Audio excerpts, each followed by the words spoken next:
Bismillahirrahmanirrahim. Assalamualaikum warahmatullahi wabarakatuh. Kembali lagi bersama Ustazah Vita di sini. Bagaimana kabar kalian anak-anakku? Semoga selalu sehat selalu ya dan dilindungi sama Allah Subhanahu wa taala. Baiklah, kali ini kita akan belajar biologi materi transport membran. Semangat belajar. Nah, kalian tahu di sini ada buket bunga potong? Bunga potong adalah bunga yang sudah tidak memiliki akarnya. Lantas, mengapa dia tetap segar? Nah, kalian tahu di sini ada buket bunga potong? Bunga potong adalah bunga yang sudah tidak memiliki akarnya. Lantas, mengapa dia tetap segar? Nah, kalian tahu di sini ada buket bunga potong? Selanjutnya ada gambar madu. Siapa yang tidak tahu tentang madu? Semua orang pasti suka sama manisnya madu. Nah, kenapa sih madu itu tidak memiliki masa kadaluarsa? Atau madu itu tidak pernah basi? Ada yang tahu? Satu lagi, tentang ikan asin. Mengapa ikan asin bisa bertahan berbulan-bulan, sementara ikan segar bahkan kalau satu hari dia tidak terkena es, dia bisa basi. Tapi mengapa ikan asin bisa bertahan ya?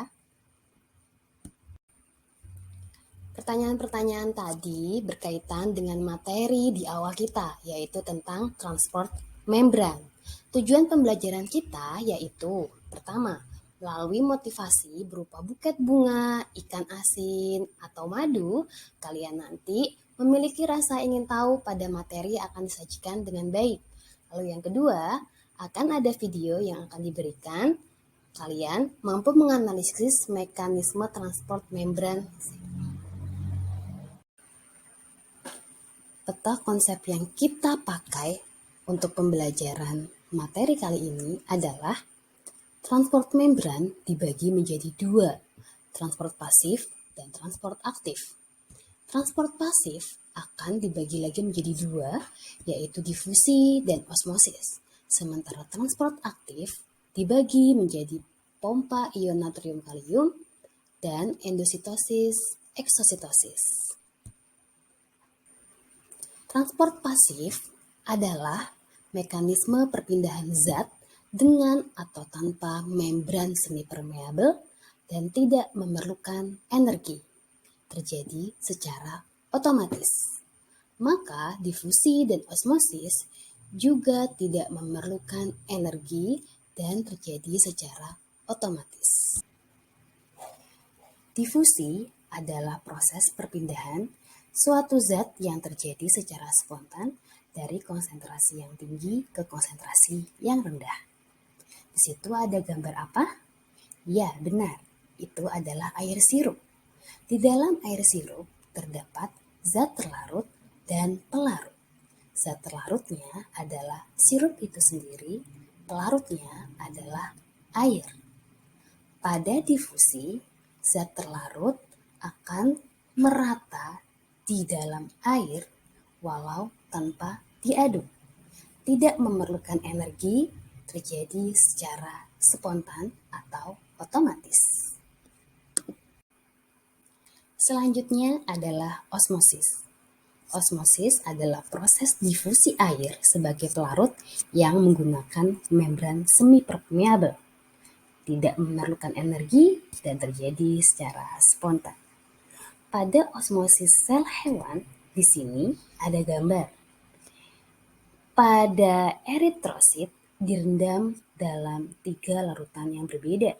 Yang pertama adalah larutan hipertonik, yang kedua larutan isotonik, dan yang ketiga larutan hipotonik.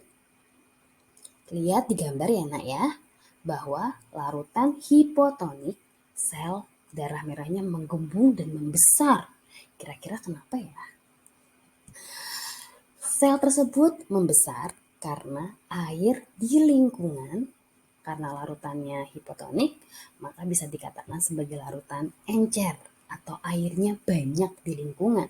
Sehingga air yang memiliki sifat dari konsentrasi tinggi ke konsentrasi yang rendah atau dari tempat yang tinggi ke tempat yang rendah, maka secara otomatis air di lingkungan sel akan masuk ke dalam sel. Sehingga selnya membesar, mengembang, dan akhirnya terjadi lisis. Selanjutnya pada larutan isotonik. Di larutan isotonik ini kadar air di luar dan di dalam sel sama ya, sehingga sel darah merah baik-baik saja. Berbeda dengan sel darah merah yang ada di larutan hipertonik. Artinya larutannya itu pekat, di mana kadar airnya lebih sedikit daripada di dalam sel. Maka air di dalam sel keluar ke lingkungan, sehingga menyebabkan sel darah merah mengalami krenasi. Osmosis pada sel tumbuhan. Sel tumbuhan berbeda dengan sel hewan ya. Pada sel tumbuhan, dia memiliki dinding sel, sementara sel hewan tidak memiliki dinding sel. Selanjutnya, jika sel tumbuhan direndam dalam larutan hipertonik atau larutan yang pekat, di mana kadar airnya sedikit, maka sel tumbuhan akan mengalami plasmolisis. Dia tidak mengalami krenasi, tapi plasmolisis. Artinya lepasnya membran sel dari dinding sel. Bentuknya seperti ini. Dari sebelum plasmolisis, sesudah plasmolisis terjadi. Sementara jika sel tumbuhan direndam pada larutan hipotonik atau larutan encer, maka dia pun tidak lisis. Nah, dia tidak pecah karena dia dilindungi oleh dinding sel, sehingga sel akan berbentuk sama atau tetap. Tapi sel tumbuhan akan mengalami turgid. Tetapi jika direndam di dalam larutan yang isotonik, maka sel tersebut akan baik-baik saja. Secara garis besar, osmosis pada sel hewan dan sel tumbuhan. Pada larutan hipotonik, sel hewan akan mengalami lisis, sementara pada sel tumbuhan akan mengalami turgid. Sementara pada larutan isotonik, sel hewan maupun sel tumbuhan tetap dalam keadaan normal atau baik-baik saja. Sementara larutan hipertonik, sel hewan akan mengalami krenasi atau pengerutan. Sementara sel tumbuhan dia akan mengalami plasmolisis. Selanjutnya adalah transport aktif. Transport aktif adalah mekanisme perpindahan zat yang memerlukan energi karena melawan gradien konsentrasi. Energi yang dibutuhkan berupa ATP atau adenosin trifosfat.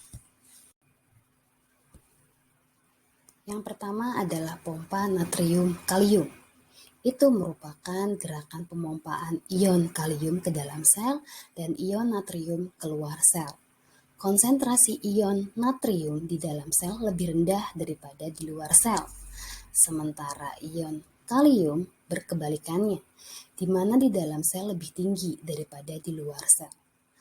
Masuknya ion kalium dan keluarnya ion natrium harus melawan gradien konsentrasi.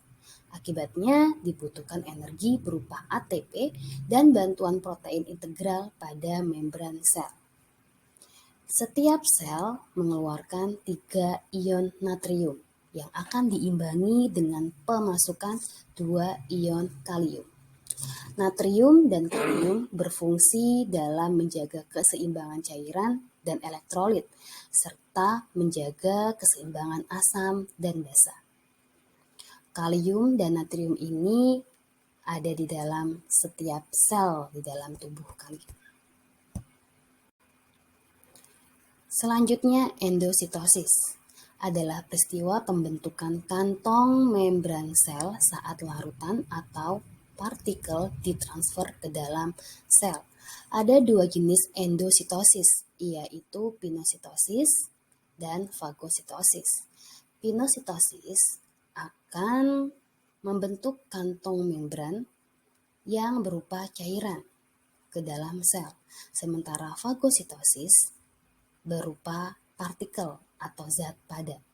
Pinositosis terjadi pada sel kelenjar dan sel ekskresi, sementara fagositosis terjadi pada sel darah putih yang memakan benda asing. Eksositosis adalah proses pengeluaran zat dari dalam sel keluar sel. Lihat di gambar ini, ada badan Golgi dan dia mengeluarkan vesikel sekret. Dari situ akan terjadi fusi membran dan akan mengalami mekanisme eksositosis. Ini terjadi pada sel kelenjar di pankreas yang mengeluarkan enzim ke saluran pankreas yang bermuara di usus halus. Sel-sel tersebut akan mengeluarkan enzim dari dalam sel menggunakan mekanisme eksositosis. Kesimpulannya, transport antar membran ada dua jenisnya, yaitu transport pasif dan transport aktif. Contoh transport pasif adalah difusi dan difusi terfasilitasi. Sementara pada transport aktif, ini adalah contoh dari pompa ion kalium dan natrium.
Contoh soal.